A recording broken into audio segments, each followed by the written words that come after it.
Kodandaram జేఏసీకి chairman ను స్పష్టం చేయాలన్నారు మంత్రి జగదీష్ రెడ్డి.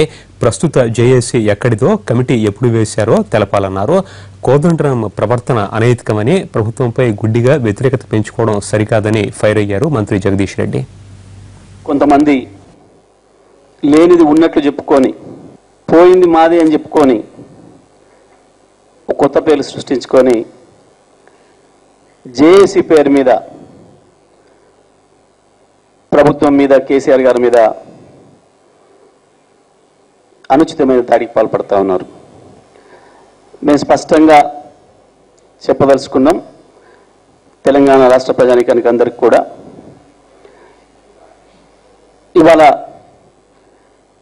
తెలంగాణలో పొలిటికల్ జేఏసీ లేదు, ఉనికిలో లేదు.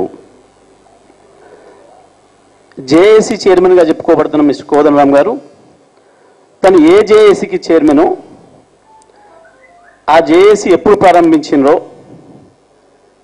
ఆ జేఏసీ యొక్క లక్ష్యం ఏముండెనో, ఉద్దేశం ఏముండెనో అది ప్రజలకు వారే వివరిస్తే బాగుంటుంది. నిన్న తెలంగాణ ప్రభుత్వాన్ని విమర్శించారు కోదండరాం. ఆయన ఏమన్నారో చూద్దాం. నిజంగా మీరు ఈ 2 ఏళ్ళు ఏం చేసిండ్రా అంటే, మీరు నిజంగా నమ్మినరా గవర్నమెంట్ అంటే, నమ్మినా నమ్మకపోయినా నేను నిన్ననే వస్తే కుర్చీ దులుపుకోకనే పోతే, కూర్చోకనే పోతే, పని ఎప్పుడు చేయాలని అయితే అంటాడు కదా అరటోడు అయితే. అందుకని వాగుడు తప్ప మనకేవో ఆలోచనలు లేక, విశ్లేషణ లేక ఏం కాదట్లా. ఖచ్చితంగా మన అవగాహన మనకున్నది. ఇవాళ మనం ఏం కోరుతున్నామంటే, ప్రత్యేక రాష్ట్రం అంటూ ఏర్పడితే ఈ అభివృద్ధి క్రమం మారాలి. మళ్ళా హైదరాబాదేనా? అన్ని జిల్లాలు డెవలప్ కావాలి కదా, అది మనం మొట్టమొదట కోరుకుంటున్నాం.